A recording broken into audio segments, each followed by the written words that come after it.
Welcome back. It is exactly 35 minutes past the hour. You're watching the Daily Report right here on TV 47. Time now for the People's Court. Tonight, we shine a spotlight on matters cancer. Remember, this is a disease that has caused grief far and wide. And tonight, we speak to experts in their own field. On my end, I've got Emmanuel Atamba. He's a food systems policy expert at ABSID Consulting Limited. Emmanuel, thank you so much for joining us on the program. Thank you. Brilliant. And of course, Victor Muyakane also has his set of guests, as well as Linda Alela, and we shall be getting to know whom they have on their ends. We invite your feedback at TV47 News, at Muyakane, at Linda_Alela, at George Maringa_. Use the hashtag Daily Report, hashtag People's Court. We look forward to your questions and also your feedback and opinion regarding the show. But before even we get the conversation right here on the ball rolling, we want to bring you with up to date with some of the figures, some of the facts that we have for you on matters cancer, and we will begin with especially the overview of the disease that is especially here in the country. And as you can see, the overview of the disease that is cancer in itself. Let's get that for you as well. The overview of the cancer disease is that, according to the National Cancer Institute of Kenya, is that the total population of Kenya, total population is 50,950,877. Number of new cases we have is 47,887, as you can see on your screen. The number of deaths is 32,987. And the prevalent cases within the 5-year period is 86,592. This is data coming in from the National Cancer Institute of Kenya. Now to the cases that are prevalent in both sexes, or rather both the male and the female gender, we do have the following, as you can see on your screen. The prevalent one at 56.6% is the other cancers, but of course at 4.8% is colorectal cancer, at 9.1% esophageal cancer, 6.0% is cervical cancer. Prostate cancer, 11.0%, cervical cancer, breast cancer stands at 12.5%. Now the other cancers are falling at 56, or rather they take the larger share at 56.6%. Now to the cases that are most prevalent in the male gender. The prostate cancer comes in at 14.9%, esophageal cancer 12.4%, 5.9% is colorectal cancer, capsicoma stands at 5.6%, non-Hodgkin lymphoma cancer at 5.5%, and the other cancers take the larger share, that is at 55.6%. Let's now look at the female gender and the most prevalent cases of cancer. This is of course data information coming in from the National Cancer Institute of Kenya. At 14.9% is the breast cancer, 12.4% cervix uteri cancer, 5.9% we have the colorectal cancer, and the esophageal cancer at 5.6%, at 5.5% stomach cancer, and the rest at 55.6%. Those are data, those are figures coming in from the National Cancer Institute.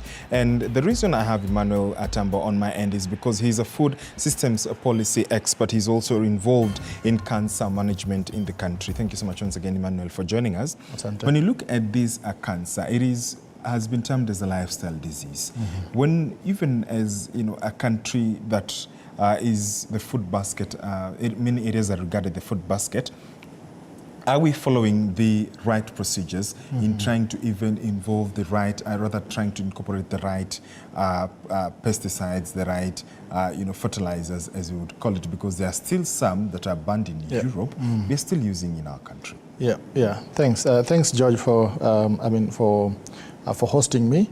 I think the numbers that you show are as scary as it can be, and this is a concern for all of us.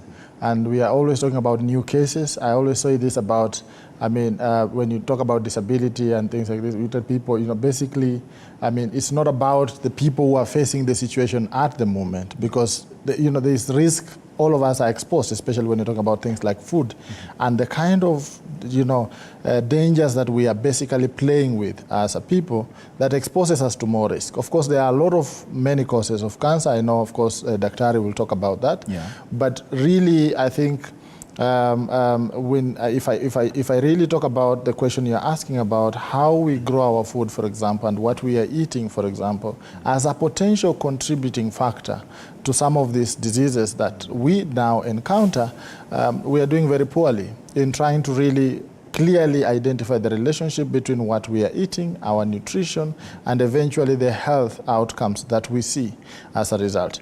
In Kenya, for example, from my perspective, there are two glaring risks that are posing very serious challenges from food systems perspective to this cancer conversation. Number one is aflatoxin. Aflatoxin is quite a big challenge in this country, and people don't talk about aflatoxin enough vis-a-vis the cancer-causing potential of aflatoxin. And for example, the current situation now with maize in the farm and some rains, that is fertile ground for the fungi Aspergillus flava to grow, and the fungi produces aflatoxin, which is essentially classified everywhere by everyone as carcinogenic. So potentially, high levels of consumption of high levels of aflatoxin can potentially lead to cancer. And we have had this conversation before, really as a country around maize flour and all these things. And aflatoxin is not only affecting in maize, you also have aflatoxin in meat and milk.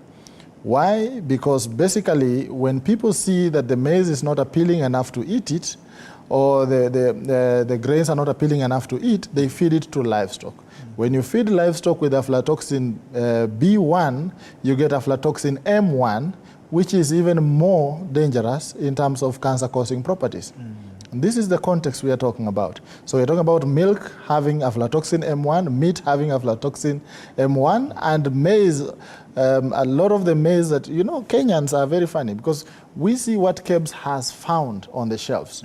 And we shout about the different companies that are making unga, and we say, why are you making us bad unga? And then people say, because this was highlighted in the media that this company and this company, their unga had high levels of aflatoxin, then we don't buy that. But there is a lot of unga that is not being assessed by KEBS in the informal market. The people who go to the posho mill, who is checking the levels of aflatoxin in that? When we had groundnuts, for example, a company that had their product removed from the market because the peanut butter had high levels of aflatoxin, everyone was willing to shout about it. Yes. But all of us are eating njugu on the street. Who is measuring the level of aflatoxin in that? From experience doing a few tests around on groundnuts, a lot of the groundnuts that we actually have high levels of toxin. The other one is really the chemicals that are used in production. And this is a big problem. In my previous work, we have been working a lot on pesticides. There is now some movement. The PCPB has removed some of the pesticides that are carcinogenic, which basically means that they have cancer-causing properties. But there is still a lot of awareness that has to go out there, especially in the rural areas, on basically how people are handling these products. And we'll now come to see now what options we have as a country in trying to mitigate, the issues that you raised. But I want to throw this conversation to Linda Alela on the other side. Linda, over to you. Right, thank you. Right there, and clearly there is that need for us to continue the conversation on awareness, and not just at this stage of the country, but at the global stage. But we cannot have this conversation complete if we have not spoken to the person who has experienced cancer firsthand. Or, and when I say firsthand, in this case, then I mean a person who is a survivor, a person who has cancer, but equally most important, a person who stays close to that other person who has cancer. You can imagine, sometimes we tend to overlook the caregivers, but they would tell you that they get to levels of stress. And so as we have this conversation and, we talk about awareness, those ones that had first-hand experience should be the best people to perhaps walk us through this journey of awareness. And this evening, I'm delighted to have two beautiful ladies. We have Caroline Okere, who's a cancer caregiver, as well as a cancer advocate, who's seated right next to me. And on my farthest left is Esperanza Maina. Esperanza Maina is a breast cancer patient. Ladies, thank you so much for creating time, and as well, you're willing to at least walk us through your journey and your experiences. I think that's very, very important. We begin with you, Esperanza. Your journey, your experience in a nutshell, and perhaps what cancer is this that you are nursing? Yeah, I'm Esperanza, and thank you for welcoming me here. Very well. I'm a breast cancer patient. It all started in 2017, but I didn't know. I just felt a lump. I went to the hospital and I was so scared, and I was misdiagnosed. I was told I didn't have cancer. So I stayed for a whole year until 2018 when I felt it and it was big. The lump was growing, becoming big. Then I went back to the hospital. Biopsy was done and it was positive. And I couldn't believe it. And I didn't tell anybody. I was in self-denial. And I kept quiet, I think for like 6 months. Then in 2019 is when I went back to hospital. I was given a referral letter to Kenyatta, and I started my medication. I did mastectomy, I did radiotherapy, and I started the mastectomy, chemotherapy, and then I did radiotherapy. So at this point, it's at stage what? I was being told it was stage 3, but after they did the operation, it was stage 4. And you know, if you have cancer, you just think you are going to die. And that's where I was. I couldn't open up to anybody. Even at my place of work, I just kept quiet. Yeah. So today, how different is the story? Are you still on medication? In fact, I changed my heart. And that time I was going through mastectomy, I remember immediately after the operation, it's when Joyce Raboso passed on. No. And it was all over the news, and they were saying she has stayed with it for like 30 years. And I started calculating, why can't I live? I was saying I'm 50, and then I live for another 30 years. I will be 80 and grandma. Okay. Yeah. So that was the change of mentality. Yeah. All right, we're going to come back to you. But then again, Caroline, how are you? I'm fine. A caregiver as well as an advocate. What gets you to this space where then you consider yourself an advocate and you see the need to actually create this awareness and advocate on cancer matters? What happened? In 2017, 2 months to my mom's retirement, she was diagnosed with multiple cancer. I nursed her, took her to India, came back, but unfortunately I lost her 3 years ago. May she rest in peace. And I decided I made a vow, I'll be a caregiver to any person with cancer, and I'll start to advocate about cancer. Because what we came to understand, so many people don't know about cancer out there. So you find a family has a cancer patient, but they don't know how to handle the person. That's why now the cancer advocacy comes in. And there's challenges that we do face as caregivers, but for you to be a caregiver, you need to give your all. You need to be empathetical, you need to be kind, you need to have respect for these people. Because the cancer patients, they need a lot of love and patience for you. At this point, you're them. as well supposed to take care of yourself, to look into your needs, to as well accord yourself that love. Yes. Just how is it to manage? How easy is it for someone to manage that? It's not as easy as it is, but you give yourself that hope and they're willing to go on. Because if you give up, what about this patient? You are there for this patient, and it's not only one patient. Like for me, I do take care of several of them. All right. At this point, after yes, your mom? Yeah, after my mom. Okay. I'm taking care, doing a lot of caregiving, a lot of advocacy to several people. What led me to that, I have an organization that I joined which supports us in that. We do offer psychosocial. I'm in touch with I'm a member of an organization called Kilala Health Association, Right. and also an CBO called Champions of Hope, whereby we give psychosocial to the cancer patients. Kilala, we teach people to live life beyond cancer, Right. whereby you have mount climbing, we have awareness, we have the psychosocial part, we do counseling. So we have a lot that entails. So this engages the patients as well as caregivers? The patients, the caregiver, the survivors. Yes. What is the Work one together. thing that you suppose should be done to patients who, as well, are being introduced to this foreign thing, or perhaps are being told by the doctor that now mom is sick or so-and-so is sick, and therefore you have to walk this journey with them? And at what stage should this come? We can't say immediately after the diagnosis, the family needs to undergo the psychosocial part and the counseling part too. Because most of the families are not counseled through the journey. You're just told, you have cancer. What comes into the mind of the patient and the family? Death. Going to die. You see, that's stigmatization. Right. So what needs to be done, if the doctors find out this patient has cancer, don't break the news to the patient alone.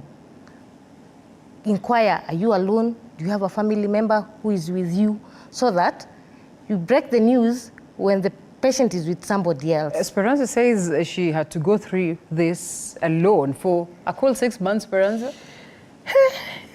In fact, I was so happy I was 50. That was in 2018, October, Right. September, sorry. Then in October, I knew I had cancer. Right. But the thing which made 2017, 2018, 2018? that was in 2018. All right, okay. Whatever made me keep quiet was my dad was so sick and I had a sick mother-in-law. So I didn't want them to know that I was sick. But today I regret. I wish I knew. All right, I you couldn't told keep. them? I couldn't. I couldn't keep quiet. Okay. It was all about me. All right. I think everybody you should love yourself first. But I deny myself that. But later, I know what loving myself is, and that's what keeps me going. Did the doctors at any point recommend you sharing this with family, or perhaps did they ask you to come with someone so that they In can fact, take the I news? was alone. They didn't even tell me to go and to come with anybody when they were breaking the news to me. Right. Yeah, Okay. and I think that's a big problem. Okay. That's Yeah, because you go to the hospital alone. I was doing everything by myself. Nobody ever asked me, "Uma, you come to hospital with?" With, yeah? Yeah, but I think, and I thanking God, I've been strong all through. At the time before that, I used to be so Reserved into yourself. reserved to myself. Even in the office, I couldn't go and lock myself at some place and start crying, and I couldn't cry for so long. And I used to tell my colleague, please give me only 15 minutes. And those 15 minutes, they never knew I was going to cry. And by that time, I thought my lenses I was even losing my sight. Right. So I went for like 3 times and changed my lens. I didn't know it was cancer. No. But after the operation, everything came back to normal. So at what point did you get this urge now to share it out to the world? I didn't tell anybody until when I did my last test. That was in June 2019. Okay. I had done it first in 2018. Right. And I kept it to myself. Right. Then I requested the director to go to Kenyatta. That's when I was given. The proof was so clear that I had every step I went from CT scan, then I did what did we call it? We need to go to the all the doctor. tests. The doctor has the answer to all these tests. And perhaps, let's go to the doctor. The mammograms. The mammograms. Yeah, Yes. everything. You know the way they talk to you, you are not foolish to know you have cancer. Yeah. Yeah. And that's when I started I used to cry. I didn't want anybody to know. But when I lost my dad, I opened my eyes. My dad died in April 2019. Then I asked, hey, if my father has gone, I have my life to live. Hold it right there. Let's listen to what the oncologist has to say about this one. Victor Moyakani. Thank you, Linda. I was just sitting here and listening to the powerful testimony of the battle that Speranza has fought, and it's a story of courage. Thank you, Speranza, and thank you that you are a source of hope to many other people who are watching you this evening. Well, on my set, I've got a doctor, not just any doctor, but Dr. Dulcie Wanda, who's an oncologist, a clinical oncologist, as well as a researcher. Karibu sana. Just right off the bat, when you hear the ladies talk about that, what comes to mind? I guess they're sharing what is normal for what a patient goes through. It's very normal to initially first be in denial of the fact that you actually have cancer. Perhaps you might feel a lump, like she mentioned, and you're not very sure whether it's cancer or not. Sometimes you think it could be, and that would make you perhaps not go to hospital. However, later when you go to hospital and the process is done, a biopsy is taken, we look at it under the microscope, and the information is passed that possibly, yes, you have cancer cells, it's very possible to go into denial. Most patients are able to vocalize that immediately they were told the word cancer. Everything else you said as a doctor from that point henceforth is null and void. They don't recall what you said. They don't remember. It's a blur. It's a blur. They can't really fathom what you mentioned thereafter. And I think after that, the staging tests that need to be done, you need to have a CT scan to tell us how far has the disease gone. If we're talking perhaps about breast cancer, then we'd want to have a chest scan, Right. would want to have a liver imaging just to help us stage the disease and choose the Right. treatment option that would be right for the patient. Now, I want to get there, and we want to talk about the testing and in a little bit more detail. But for those who are out there and have absolutely no idea, what exactly cancer is and what makes it so deadly? People hear this word and, like the lady said, they equate it with death. It's a death sentence. It's a scary word. But what does it actually mean, and why is it so deadly? So cancer is not one disease. I think that's where we should start from, because when people hear cancer, they think it's one disease, that cancer, once you have it, the treatments are all the same, the drugs are all the same. That's not true. So how does cancer come about? It's one cell. Normally a cell should be able to grow, divide, and later die off. So what happens is that you have a cell that's now not regular. It grows irregularly. Its DNA within it is irregular. So it grows uncontrollably. It doesn't have a dying off mechanism. It has a special mechanism to continue living, and ability to break off and go into circulation and go attack another organ, colonizing it and start another body of cells that are abnormal. So that's what pretty much cancer is, an abnormal cell that forms a colony of abnormal cells that are self-sustaining. They're able to ensure they live on their own. They're able to make their own formation of glucose. They're able to get their own blood supply, and that keeps it going. And I think that's important to note, because it means it's self-propagating. It's able to continue growing without any external stimulus. The DNA mechanism within it makes it divide and grow and break off and even go to a distant organ. That's why you'd find, if you had breast cancer, when we do scans, we might find it in your lungs. We might find it in the liver. And sometimes it could even go to the brain, just to tell us how it can move. And this points to the fact that it's very important to look and know what's normal for your body. The cancers that are screenable, it's very important to go for screening. The sad statistics that we have projected statistics of what is happening in the cancer space, that we have about 47,000 new cases. And that's quite a big number. However, when we look at the screening for cancers, for example, of the cervix, we find a research was done and it noted only 16% uptick of screening for cancer of the cervix, and 12% uptick for cancer of the breast. So that's just to show, yes, we do know there are statistics that are alarming, but what are we doing about it? Are we going out there and getting screened? Are we making a deliberate attempt to ensuring that we find out whether we have the cancer themselves? And I think, sadly, it's because cancer, initially when it begins, it's not painful. Right. So it's something you could ignore. You're not in pain. You're able to go to work. You're able to go to school. You're able to function. So pretty much many people just go on with their daily life, not looking for that lump, not going to hospital. Because most people go to hospital when they have a problem. It's Right. either you're not able to work, you have a problem. You go on your worst day. On your worst day. Most of the time I equate doctors and hospitals how we look at the policemen. You don't go to the police station to say hi. So Right. you go to the police station when you have a problem, robbers have attacked that's you, or right. your car has an issue. So pretty much I think that's a culture we need to change as Kenyans. Tell me something, though. And this is, I want you to just kind of set us up. We want to take a short break, but just set us up. Why are we having so many new cases of cancer? Why are we having so many cases of cancer to begin with? So that's a question that I'm asked pretty often, but my question, I always pose it back. Are we having more cases or are we diagnosing it better? Good point. And on that very, very introspective note, we want to take a short break. When we come back, you'll help us answer that a little bit more. Tell us what the numbers are actually saying. We take a short break. When we come back, please let us know where you're watching us from. Let us know your cancer questions. We have our doctor here, we have our survivors here, we have our caregivers here, we have a food experts here. They say apparently a lot of the diseases we suffer from start from the gut, what we put into our bodies. We'll explore that in a little bit more detail, but we'll be right back after this short break. Please don't go away.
Thank you so much for watching the Daily Report. People's Court right here on TV 47.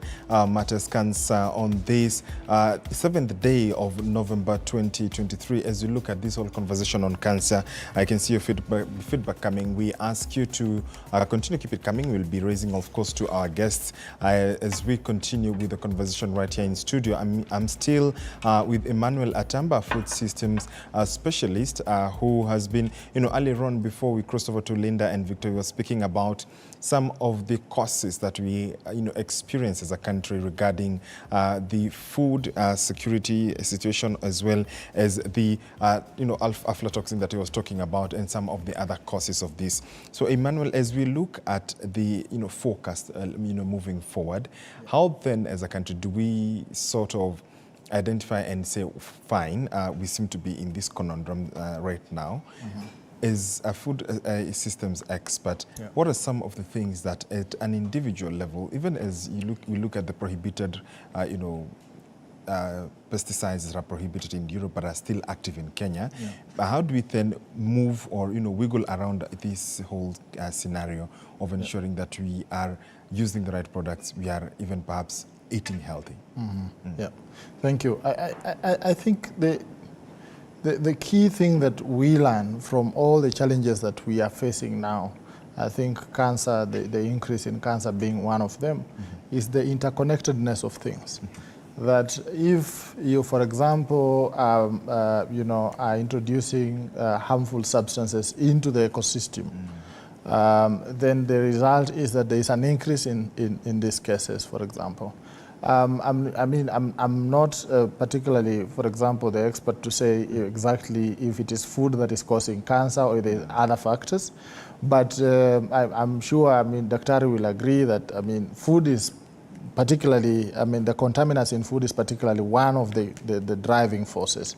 And if, for example, we do not address the question of food safety, and our consumers are basically continuously exposed to food that is unsafe, and some of the basic things, for example, people don't understand how pesticides work. Yes. So if a pesticide works by actually interfering with the normal functioning of the insect, by basically causing it to have some form of disease and die off, your exposure to that pesticide, being an animal with an animal cell, at a good amount, at a good level, it can possibly cause the same effect.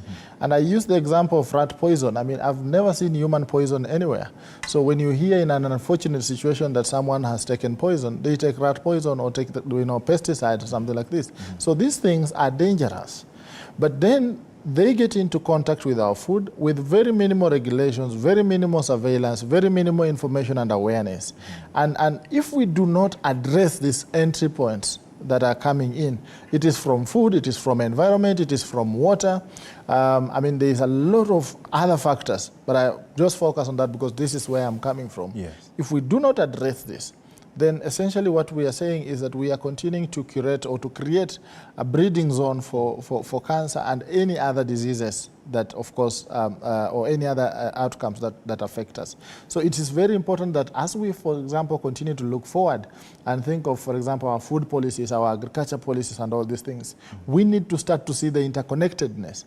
We need to start to see that there's a correlation, for example, in some areas of this country where I'll not mention the counties, but of course, some of this data is out there, where there is a lot of heavy use of chemical pesticides and the level of cancer in the same regions. There's a clear correlation that can be drawn.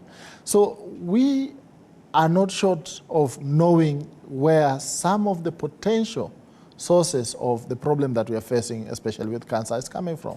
The question is, are we willing as a people to start to address that, to start to address the sources? Because, for instance, some of the people that are facing cancer, having to deal with cancer now at an advanced age, have not had the same level of exposure to pesticides that our children are having from a very young age. Some of these pesticide products have come into this country 10 years, 20 years ago. Some of the patients that we are talking about now, including, for example, our colleague who is sharing her experience, she has not been exposed, for example, to something like pesticide the entire duration. So we are talking about a situation now where the children today that walk through farms, through the maize farms, through sugarcane farms, through any other farms, they are exposed to pesticides in the air, they are exposed to pesticides in the water, they are exposed to these harmful substances in the food that they eat.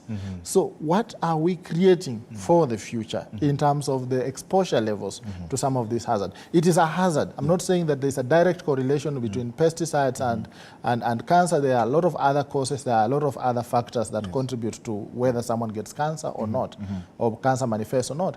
But this is one of the entry points. And it's very important that we continue to track. I mean, Socrates said, let food be your medicine and medicine be your food. Or medicine will be your food. So if you want to really address some of these things, we have to go back to the core. Okay. Where exactly are they coming from? Going back to the core. On social media, we are asking you tonight, are you satisfied with cancer research as well as the way we address the whole issue of cancer, including funding as well? We invite your feedback at TV47 News, at Muyakane, at Linda_Alela, at George Maringa_. We shall also be channeling your feedback not only to Emmanuel as well as other guests on the other side. Linda, I want to throw it over to you for the greater outlook on how, you know, the experiences that you're receiving from your guests. Research is at the heart of this conversation, but even as we continue to research, I think the concerns that we have, you know, at hand should be addressed in the best way possible, you know, the best way that we know. And so even as I continue to engage Esperanza here, I mean, you just basically want to understand, because you realize that, you know, as a patient and as a caregiver, I think I started by saying you find that you get to understand the condition even better than doctors would, you know, because perhaps you are, again, experiencing this firsthand. Before I come to you, Esperanza, briefly, so then you come out clean and you say, this is my condition, you look fairly good, that has to be acknowledged. Is there a point where you've reached where maybe you've lost weight, you've hurt, you have been sick? And equally, just how did the people around you take you, you know, once you declared or once you were open to them that you had cancer? One, some people don't believe I'm sick. They just see I'm so healthy. But I wish they know what I undergo through. Because like I got my back problem, I have nerves problem, calcium so low always, but I thank God I try to manage them through the help of the doctors. Yeah. All right, of course, the medication and all that, and perhaps this could be a myth we would want to understand. You know, sometimes you're told that now you have to lose your hair because of the chemo and the radio and all that. How was it? I did all that. Yeah. I lost my hair and I added over 20 kilograms. Okay. Yeah. I was 110 after my chemotherapy and radiotherapy. Yeah. Okay. But I'm trying to cut it down. We are so lucky as cancer patients, only that some don't know. We have Skuma Fit Dance, Kenya, which do it for free to cancer patients and caregivers. Then we have Kirere Health. We usually go for hike. Yeah. All right, and you just get to share experiences and all that. In fact, I long for the days we go for the hikes. And I long for the days we go for that in dance. I'm not a good dancer, but I try. Yeah. In these moments, you just forget about your troubles for a moment. I forget everything. I like the retreat, the retreats we go. Yeah, they keep me going. Yeah. What does it take to engage people and perhaps get them to that point of, you know, knowing that in existence are such activities so that at least they can get themselves, you know, back to life for a moment? Because then we say if diagnosis then would actually ring a bell of death, then it means there has to be something that someone does to get them back to life. We find out so many people, cancer puts them down. So we thought, what can we do? That's why Kilele came up with this thing of, there's a Kilele challenge. Kilele challenge, it consists of cancer survivors, cancer patients, and caregivers. And it's across the country? Yeah, we have people in Mombasa. We want we have even people internationally, like Kilele members internationally. We've been doing mount hikings, we've been doing, like I told you before, earlier, that now we've come up with something called the psychosocial support in the community, whereby we give psychosocial support to cancer patients, to their families. We don't charge, it's free of charge. Some of us benefited. We were taken through class by Amani Counseling Center. We were taught about counseling, how to handle cancer patients.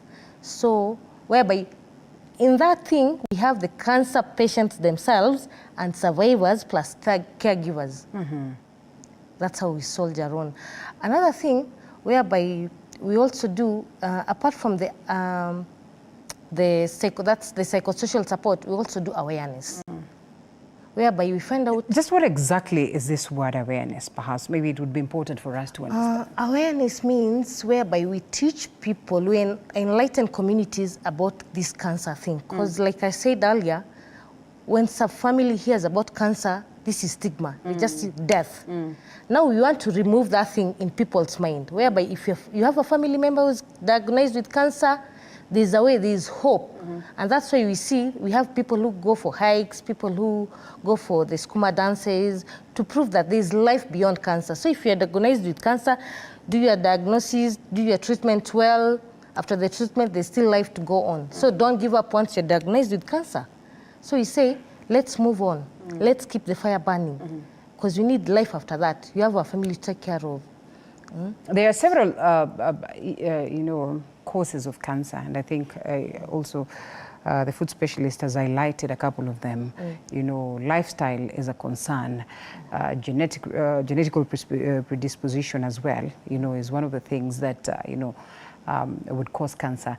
And most of the times, actually, before they even take the tests, they perhaps ask you, in your family, is there a case? Is there a history of case of cancer and all that? Did you get yourself to a point where you kept on asking yourself, or perhaps within your family, someone who has cancer or had cancer? I've not had before, but after that, when my uncle got prostate cancer, after I've been diagnosed, after I've gone through treatment. All right. But if you are told you have cancer, you think a lot, and you start asking why you? Yeah, but all you know, cancer it's a disease, and anybody, we have all cancer cells. Everybody has cancer cells. Only that we don't know, right. And we pray God that it doesn't occur to anybody. Yeah. Does it not worry you? And I'm sorry I'm asking this. That sometimes you think, oh well, mom had cancer, so chances are here. Is this the kind of awareness that we actually need to get people knowing that it doesn't have to then go back to the lineage? Yeah, you don't have to worry that my mom had cancer, so maybe I'll have it.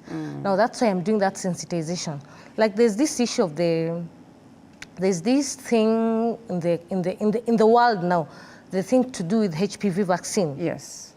A lot of parents are that's about the cervical cancer. The HPV vaccine, it's in connection with the cervical cancer, and we are trying to bring girls to get the vaccination, but the myth out there is that most parents think the HPV vaccine is a family planning thing. So most parents are refusing their daughters to get the vaccine. But we are here to tell the parents, let the girls get the vaccine to avoid them getting the HPV virus that leads to the cervical cancer. You've seen the rates. Right. The cervical cancer is number 2 in the world. In Kenya, it's number 2 in Kenya. After the breast cancer, we come to cervical cancer. Those are rates which we need to bring them down as we speak. So let the parents allow their girls to get the HPV vaccine so that we avoid the girls to get cervical cancer cases. Yeah. All right, you had some questions, Speranza? Yeah, for the doctor. To the doctor. For our all right. Igbo doctors. Yes. In fact, yesterday, I've done psychosocial support for cancer patients. And most of my friends know and they call me. So yesterday I got a call. And then they went to KNH to see a gyno. She had been found there. And the gyno had all this mentality that after checking on her, she had not even done the pap smear. They started even staging the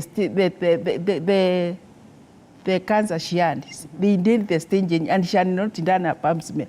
The lady was so scared, she went home crying, and a neighbor called me. And then when I went to see her, I asked her, have you done anything? Have they tested you? No. And what were they staging there? Why should they do that to a patient? I think I'll ask Dr. Why do we have these cases of misdiagnosis? And you realize that it's on two fronts. That one side, they could tell you don't have cancer, yet you do. On the other side, they could perhaps tell you that you have cancer, and you actually do not. Why this, Dr. Another one? Oh, another one. You have another one. Quick one. Before it goes back to you, doctor. I have like 3. Yes. Another one last year, she went for checkup and she was sick. She had a lump on the breast and she was told she didn't have cancer. Right on this year to go back on a wheelchair. She had stage 4 metastatic cancer. Right. What's wrong? Why wasn't it? Why it was? Maybe last year it was in stage 3 or 2, but within a year it can't go to stage 4. The third one, quickly. What happened? The other one is the radiotherapy machines at KNH. In July this year, in August, I was doing my radiotherapy. And it done some in 2020. This was another one because of the pain I was undergoing after the cancer metastasized with the ribs. And I used to go there at 6:30, and I was leaving KNH at 2. From morning, they have only one machine which is operating, and sometimes it breaks down. And maybe Dr. might not be able to answer that specific one. Yeah, what is KNH doing for us patients? We are suffering, sure. Or perhaps what is the government doing? Not even KNH. And I don't know whether Dr. can answer that. Yeah, they can go and send the message. Esperanza, yeah. Let's allow Dr. to respond to something. Right. Victor, I'm sorry, we've chewed. No, absolutely fine, absolutely fine. And I love the interaction, and I'm sure Dr. Wanda is ready. Doctor, Esperanza has 3 questions. One is around misdiagnosis of her friend. The second one is around the staging of cancer. Is it possible for cancer to jump from stage 3 to 4 in such a short time? Help us to break that down. And third, there was about equipment. Is it enough? And I remember you had a point you were to finish. Let's address her questions and then we get back to that. So on misdiagnosis. So remember, before you say a patient has cancer, it's very, very important for a biopsy to be taken. Most of the time we say, Excuse me, please. Tissue is the issue. I'm sorry. My apologies. Can I please have your mic? Good people, would you please bear with us? The mic is good now? Thank you very much. Thank you. We had to diagnose the problem first before we fix it. Yeah, that's true. So, would you care to start again, please? Yeah. In oncology, we say tissue is the issue. Right. That means before you make a diagnosis of cancer, you have to take a piece of the tissue that has perhaps a swelling, look at it under the microscope, and confirm that indeed there are cells that are malignant, cells that are not normal, cells that have the propensity to actually metastasize, go to other places. And that is done by the help of pathologists. So it's good to note that not all lumps are cancer. Not all swellings are cancer.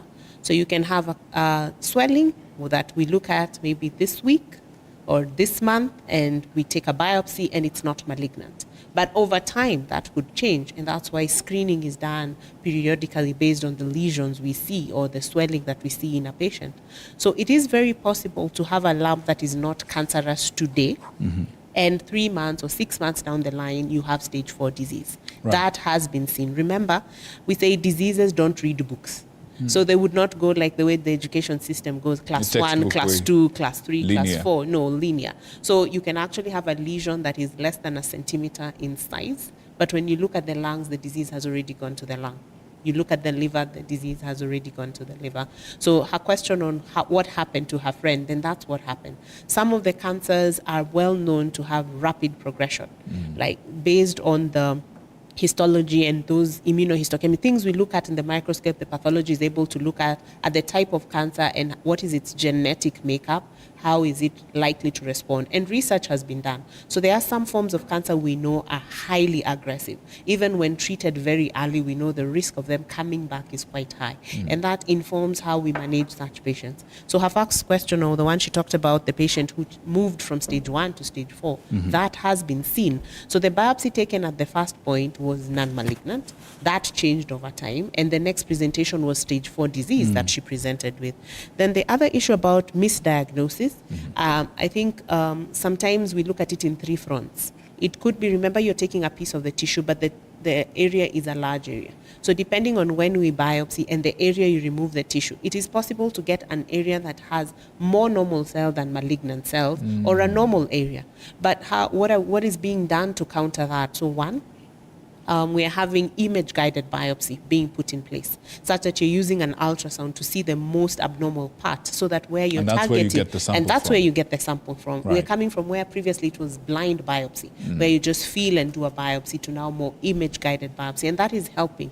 We're having more training of pathologists to get to diagnose cancers. Right. We're looking at the immunohistochemistry, we're looking at the internal makeup of the cancer cell itself, so that we target the abnormality in the cell to improve the treatment mechanisms that are there. And then the other issue she mentioned about radiotherapy, that has been an issue of concern. A lot of patients have had to travel very far in order to get services. Actually, can I just broaden the question a little bit? Do we have enough equipment in the country as it is to deal with the levels of cancer that we're dealing with as a country?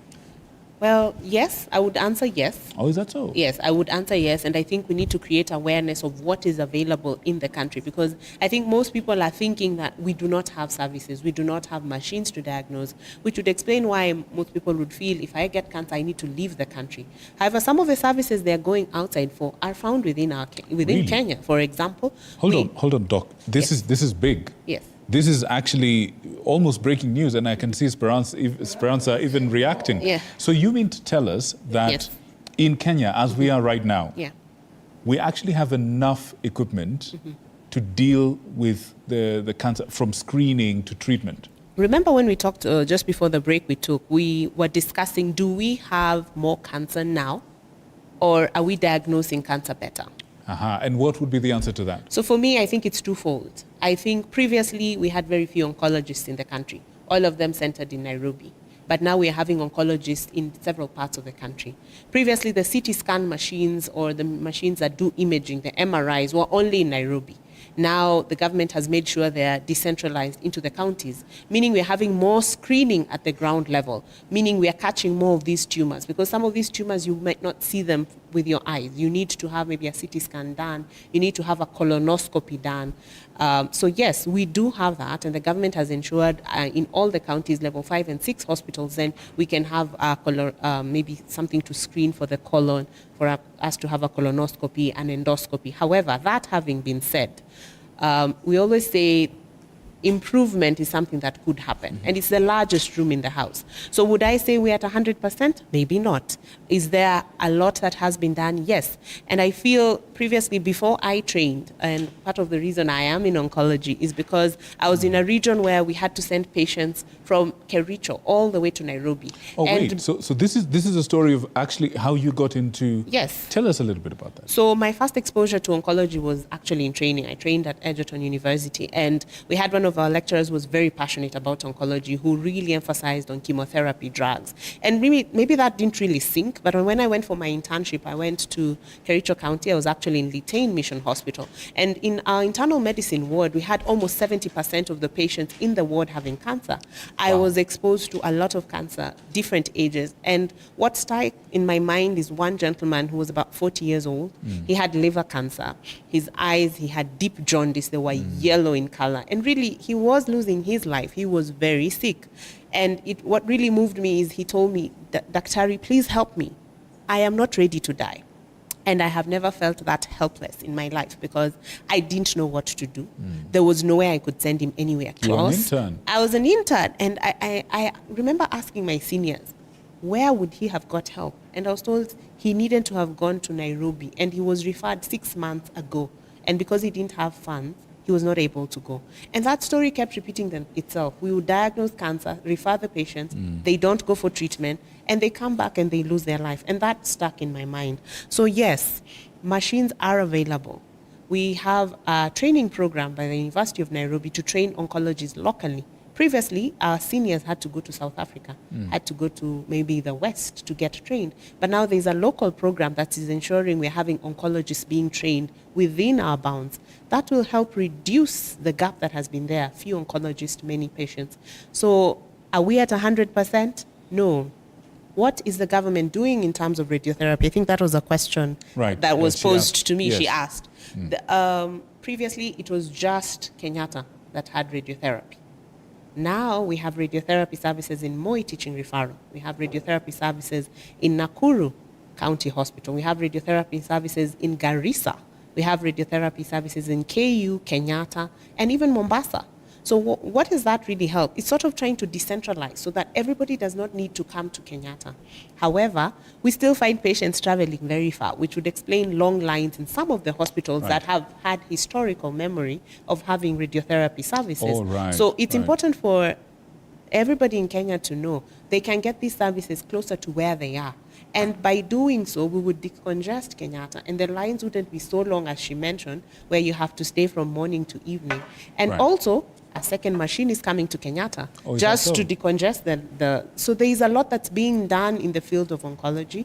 And yes, we're not at 100%, but before I even did the training, where we were at and where we are today, we're not at the same place. Miles apart. I want to say Dr. Wanda here is sounding, she's ended her statement on a very hopeful note. Things are looking up. We're not where we're supposed to be, but things are looking up. I would like to take a short break. It appears I'm the break keeper.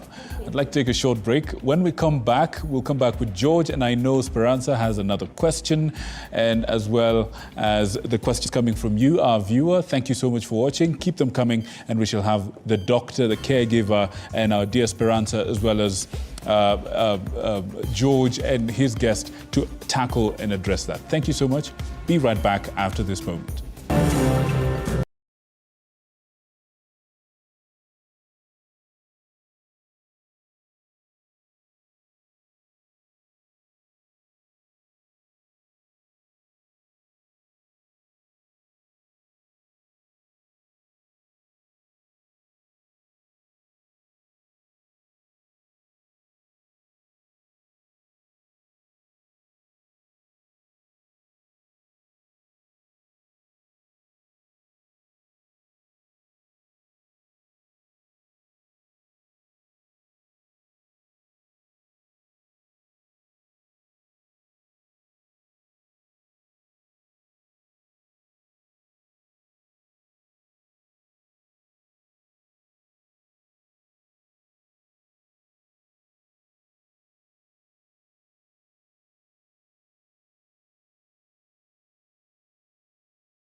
Welcome back. You're watching The Daily Report right here on TV 47, The People's Court tonight with a focus on cancer. I just want to go through some of your feedback. Thomas Ogendo says, I'm enjoying the cancer session. Media plays a bigger role in advancing our awareness. Dennis says, I'm loving the show. Thank you so much for your feedback tonight. Even as we proceed with the conversation right here with Emmanuel Atamba, food security and food systems specialist. Thank you, Emmanuel, for staying with us. When you look at, how the conversation has gone on the other side of the studio, there has been the experiences we've had from the patients who are going through cancer, and even from the oncologist. When you look at now what you're battling on the ground as a food systems specialist, is it a very bleak situation in terms of the options that we have so far as a country? Yeah. No, I think. I mean, it's important to also understand, apart from the conversation that we are already having about the possible, culprits being in our food, we also need to recognize that the possible solutions to some of the struggles that, for example, cancer patients and survivors are going through is also in the food. Of course, when you come out of hospital, sometimes you come out with two things: the medicine that you have to take to deal with the pain, to deal with the disease itself, but then also it's also sometimes a recommendation of what you're supposed to eat. But what happens when you get a list of things that are not even in the market? So if today, for example, George, someone tells you to eat pumpkins every day in the morning, are you sure you'll get them? Not quite sure. From the market. I mean, if someone says that we recommend that you eat nduma rather than bread, are you sure you'll get nduma from the market? And so therefore, the entire conversation about what options are there, for people, even when you're talking about trying to deal with the disease, to deal with the outcomes of the disease, then it's quite limited, not only for cancer, but also for all the other, long-term illnesses. And I think this, really goes to the point of, saying it does not sometimes matter, if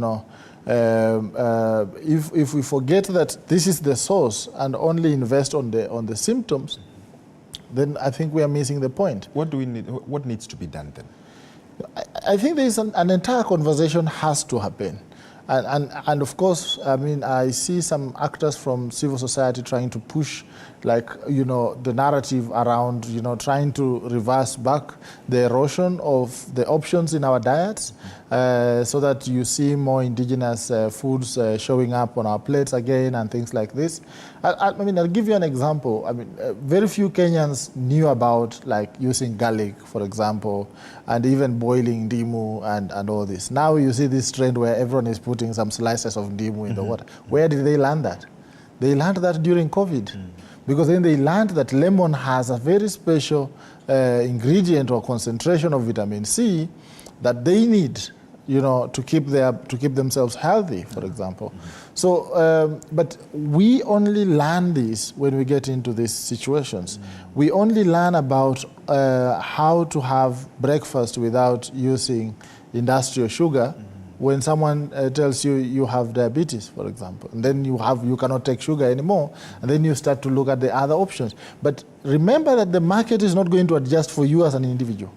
So we have to change the market anyway, whether we are sick or not, so that we are able to have the options that are there, that we need, that should be there, so that for different nutritional needs, because also cancer comes with different nutritional needs. Absolutely. And the different nutritional needs that then emerge out of diseases such as cancer can be handled. We reduce the pressure on terms of the cost on the patients who are already struggling with their disease. They're trying to find mrenda from the market. It's not there in the market. And so the treatment is not working also very well without the diet not being there, and the diet has to come from the market. So I feel like the same way we have, of course, private sector actors promoting the angano and milled, maize flour and all this. Of course, media is a platform where this promotion is happening. We need to see, for example, a county government putting in money where people are really advised to continue to eat managu. Because if we don't eat it now, me and you, the day that one of us will actually need the managu will have disappeared from us. So we have to keep it in the market. We have to keep the options in the market. We have to keep nutritious foods, diverse foods in the market, so that whoever needs them at whatever time, because of different nutritional needs that sometimes emerge out of disease management needs, they are able to get it, so that we don't have now a struggle where we know that, for example, these foods are really important, but then they are not anywhere to be found. Yeah. So as you wind up your parting shot, and even you look at what you'd like to see in the long term, 5 years, 10 years, even speaking to research, what are some of the things that perhaps as a government then they need to prioritize? You've seen the whole UHCPRA program, but that is more of solution based. When you look at the origin and trying to stem it all, where then does correlation? What's the correlation between going back to the root and trying to ensure that whereas treatment is being sought, it is not as severe when we head into the final stages? Yeah, I mean, of course, cancer has, and we've said before, there are so many different causes or triggers, and I think as our survivors clearly mentioned, there are so many triggers. Yes. And I mean, we never know. It's only everyone just prays that that it doesn't happen to someone. But if as a people we are basically exposing each other or exposing other people even more to others compared to others, not even, I don't want to say intentionally, but knowingly, that we are doing things, that we are preparing foods and pushing foods in the market that are exposing people to certain types of cancers, that we are growing food in a way that exposes people to consumers to different kinds of cancer, then we are missing the point. Then we are creating the problem. So let's have... Hapo is where I want to ask. You please just allow Caroline to ask a quick question. Caroline. Yes.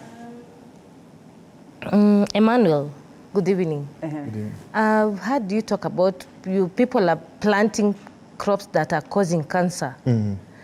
There's this notion that there's some type of fertilizers that are banned outside the country but are allowed here in Kenya. What are you doing as a food security personnel in that field? Because those are one of the reasons why we have some of the reasons why the cancer cases are growing in Kenya. Great question indeed. Emmanuel, perhaps you can round up as you address that. Okay. Yeah. Thank you. Yeah. So I mean, just to also to let you know that one of the authors of that report. So that is one of the things. Oh yeah, you authored that report actually. Yeah. So it's basically to create awareness and to get as many people to understand that this is a potential entry point. As I said, I mean, if we address and make sure that we seal the loopholes that are there, then we can deal with cases that are more, natural rather than man-made. Because what we are seeing now is a situation where we cannot easily separate between natural causes of cancer and actually what we are putting on ourselves. And I mean, this is not to say that, of course, cancer is, I would not even classify cancer as a lifestyle disease. I mean, no one would ever want to do anything for whatever purpose that can predispose them to cancer. Yeah. But, I mean, of course, these things are broader in terms of the market, in terms of what people are able to consume and all this. And the problem that we see in terms of even food and all this, the worst food, the unsafe food, is left for the poor. So as we think about it, let also the people really come out and be clear about what they expect from the government to really deliver in terms of keeping them safe, because food should be health promoting and disease preventing. When our food is causing us problems, we really need to put an end to that. Absolutely. Pertinent points raised by my guest, Emmanuel Atamba, a food systems policy expert at Upseed Consulting Limited. Thank you so much, Emmanuel, for your insight right here on the show. Linda, I want to hand it over to you for the home stretch on your side.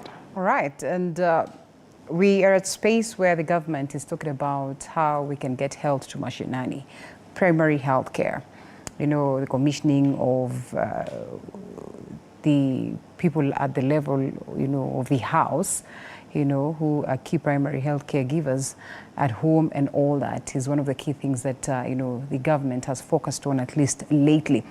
I'm sure as a caregiver, as well as, you know, a cancer patient, you are always on alert to just understand what are some of the, you know, options that are coming on board in relation to health. Do you suppose we're headed somewhere in terms of, you know, addressing the concerns that you have as cancer patients? I remember you telling me a story of how a doctor told you, you look like you're well off, so you might actually want to travel abroad for this. You know, when I usually go to the hospital, even the doctor usually asks, Uma, who is your patient? Allah. And I say, I'm the patient. And I thank God for that. Right. In fact, come again. The primary health care services that the government... In fact, you should forgive me. You should forgive me for forgetting. After the chemotherapy, I don't know what goes wrong. Yeah. You can tell me something this minute, and I just forget everything. Right. I even started stammering. Right. Even I thank God today I'm talking straightforward. Right. I've not stammered a lot. So that means it doesn't ever get better or what? I stammer a lot. I don't know why. And I never used to be like that. I even fear talking sometimes. I don't know whether it's a problem. Is there a medicine for that? And Dr. is going to respond to that. I mean, whether it ever gets better. Yeah, I stammer a lot. And I get scared. I even fear to speak. All right. Come up with a question. All right. Well, of course, we are talking about the government focusing much on universal health coverage. We're talking about how we can access health at the level of, you know, the homes and all that. Perhaps before you gather yourselves, we could ask Caroline to respond to that. Do you suppose it's something that is coming up for the cancer patients? Will this be helpful in any way? What you want to ask the government, as much as they're called the CHPs. The CHPs also. The community health promoters. Yes, the primary health There's some who are cancer care, like the group I am in, we have like few who are the cancer patients and survivors. Actually, they're survivors, so, and they're also in the field. At least they do help around in the community. But we need a lot to be done in the community, whereby let the government, as much as they have the CHPs in place, you know, they normally go to do the normal checkups and everything. We want that the cancer survivors and caregivers and the patients who are able to do it to be included with the CHPs, so that when the CHPs find a cancer patient and there are ways they can't handle, let the caregivers who have undergone the trainings, like the psychosocial support, come in. All right. So we are just asking that we caregivers, the survivors, to be included to walk the journey with it. Do you understand the process of getting these CHPs? Because there's also a process and it's open to basically everyone. You can go and register. Some of us have tried. In but vain? you go to the health center, you're told, oh, mkubwa hayuko, or you need to see who. No, we wonder, what's the procedure to be a CHP? What's the procedure to be a CHP in Nairobi? What's the procedure to be a CHP in Nakuru? What's the procedure to be a CHP in Mombasa? What's the procedure to... Okay, generally, how do we get to be involved in the CHP part, so that we want to finish this cancer thing? Yeah. Because when you see the statistics in other countries, something like the cervical cancer, like Australia, China, the numbers are down. Going down, yeah. But look at Kenya. Where are we? And some of these things can be the arrested cervical cancer is at 12%. Yeah. And these are things which are treatable. So we need to be included in the journey. In each and every step the National Cancer Institute is making, the NCI, Dr. Mel and his team, let them include the cancer patients and the survivors. I'm glad, I think 2 weeks ago, he had a meeting with the stakeholders of they're called what? He had a meeting with several CBOs, NGOs, right, that consist of these cancer bodies. And they had some talks which were good, but still we insist that in each and every move the government is making on the cancer space, let the cancer patients and survivors and caregivers be included. All right. Yeah. Esperanza, what is this one thing that you'd want for us to, You know, I want to support Carlo, Right. because especially when they're doing the HPV vaccine, they do it on the girl child alone. What of the boy child? The men are the carriers of this HPV. Dr. is They are going to the ones respond who, to that. They are the ones who make the cervical cancer spread. Right. They move from one, they have multiple partners. Right. And if I have it, you come to me, you give the other woman that, the disease. Right. What are they doing? Why can't they give the vaccine even to men? Well, interesting one. I do not want to act the specialist because we have the specialist tonight. Today we are having we are being taught about the HPV and what, and in fact we saw it that the men, the government should do something about the boy child, because if they are giving the vaccine to the children between 15 and 25, Right. why can't they involve the young men? Because they are actively, they are sexually very active. Linda, the vaccine. Yes. The vaccine is given to girls between 10 to 14 years. And in other countries, boy child is being given vaccine. Yeah. But in Kenya, under our laws, we don't have the vaccine being administered unless you go to a private institute where you go request. But most parents are in denial of getting their children get the what? The vaccine. Because I said I have little knowledge, or perhaps knowledge that I've gathered out of reading, and we have a specialist here who's going to respond. But quickly, 30 seconds of your parting shots and your expectations as we close. Or we start with you, Carol. Yes. What do you want to see done different? And I know you have highlighted that, but still there should be one factor, one thing, you know, that should cream it. I have 2 points I need to address. Number one, we need to do a lot of awareness, a lot of cancer awareness everywhere in Kenya, everywhere, in every town, in every community, be it Kisumu, be it Wajir, be it Turkana. We need to go out there. Let this woman, let this man, let this child, let this girl, let this boy know that there's cancer, that these types of cancers, and they're treatable. Let them get assistance, and let people also apply for the NHIF, the Universal Health Cover, which pays for a lot of cancer treatments nowadays, and so that we kick this cancer thing. Right. Number two, take it quick. Number two, about the cervical cancer health. It's so scary. We see the statistics in Kenya. Let women, no woman should die of cervical cancer in Kenya. And we want to safeguard the cervical health of girl, child, and women. So let our girls get the HPV vaccine. Let our women go for the HPV screening. Let our women also go for cervical cancer screening, so that if it's detected early, you get treatment. So early detection, early treatment saves lives. Right, 30 seconds. What I would like with our government today, can they make the public service facilities have medicine? Because like me, I'm on active treatment, but I don't get Kenyatta here. Since I started getting the ones I'm using now, I've not gotten any medicine at KNH. I have to go and buy. If I go to Nairobi radiotherapy and I don't get it, I have to buy. And it's expensive. Yeah, it's over 40,000 each month. And when you see, you can't stay calling people asking for money. They even get even the family you become abandoned to people. And I wish every government officer they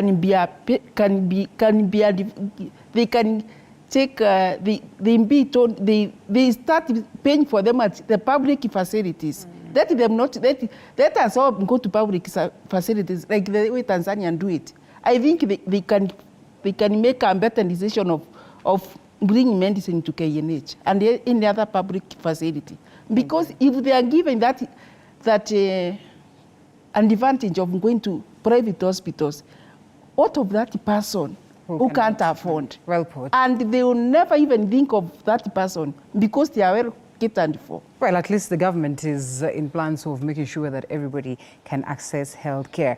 And I think that's a conversation that has been there towards the Mashujaa Day celebrations and all that. If if they are not... We remain equal- positive. We remain positive. Yeah. Victor Muyakani, we remain positive. Right indeed. Quick one, Dr. Tulsi.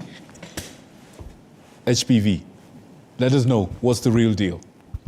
So pretty much how vaccination works, we have seen a very direct correlation between certain strains of HPV HPV virus to cancer of the cervix. And that direct correlation is what we're trying to address. So the vaccines, depending on the type that's available, is actually targeting the strains that have been highly related to cervical cancer, which would explain why the target population is the females. We look at the West, they don't have the statistics we have for cervical cancer. It's actually quite scary to find out that there is a cancer that we can prevent, and mothers and fathers are not allowing their children to get the vaccine. Mothers and fathers are refusing to protect their children from cancer. That is really, really sad, because if you get to have an opportunity to speak with someone who has cervical cancer, then it's a disease that is really devastating and life-changing for most of the patients. So the vaccination is available. We actually appeal to parents. You can save your daughter. You can make sure she does not get cancer of the cervix by giving her an opportunity to get the vaccination. The vaccination has been confirmed to be safe. There are myths that are around, just like anything new that came around. Even COVID had its myths. However, it is really important to ensure that our girls are vaccinated, because we can prevent them from having cancer of the cervix, and that would really work out right. Dr. Wanda, before you proceed, I feel you need to stress this even more. So you're saying it's a myth that the HPV vaccine actually causes cervical cancer? That's a myth, because most people, actually the myth that's really there is that it's a family planning option. I think even for COVID vaccination, we had that myth that if you get vaccinated, then the West is trying to make sure we don't have children. But anyone working in maternity will tell you post-COVID, we've had so many babies. We have so many COVID babies that have come. That just tells you anything that is new is shrouded with mystery, shrouded with conspiracy. However, the vaccine is safe. The West has been able to reduce their numbers of cervical cancer by having vaccination entrenched. It's pretty much the same thing. We've been having drives for polio vaccination, and that has helped reduce our polio cases. It's not very common to see someone with polio, a child paralyzed. Why? We've had series of drives to ensure polio vaccination is happening. It's pretty much the same thing. If we gave it the same focus, if we put our efforts to ensuring your daughters, your nieces are vaccinated. And yes, boys can be vaccinated too.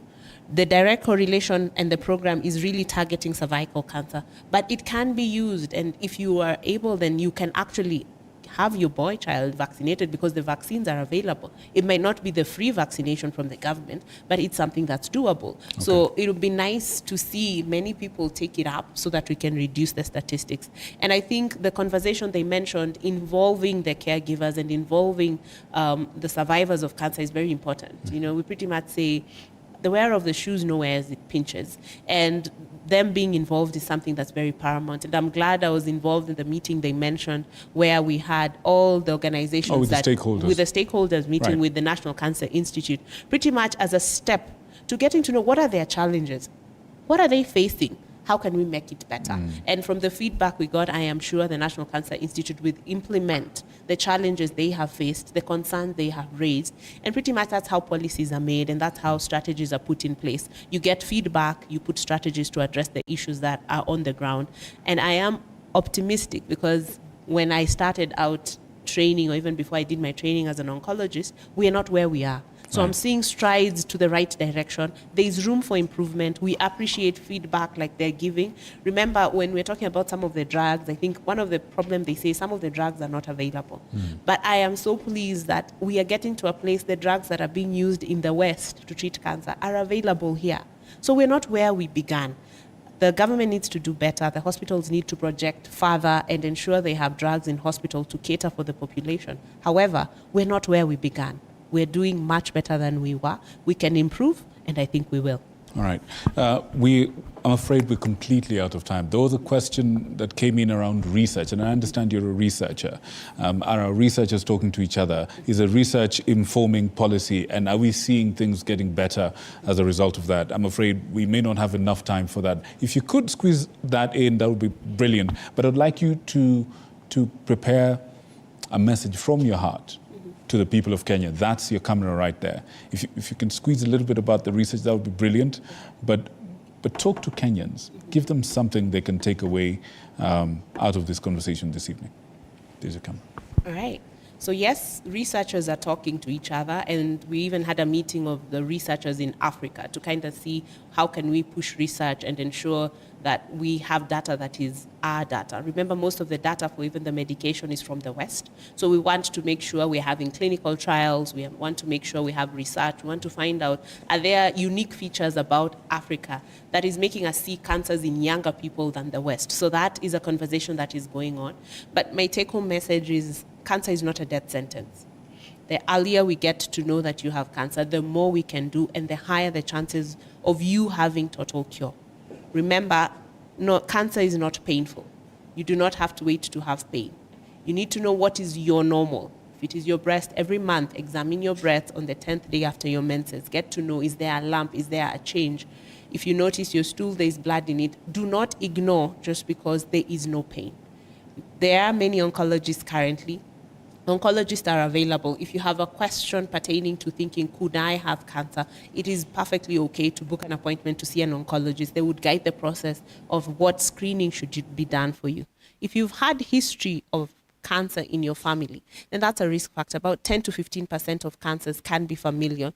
Then your screening modalities will be different from the general population. So cancer is not a death sentence. Treatment is available, diagnosis is available. We could do better. We are trying our best, and we hope to get to a place where the cancer treatment is at the top. Wow, couldn't have said it better myself. And so, good people, that wraps up our conversation tonight on cancer.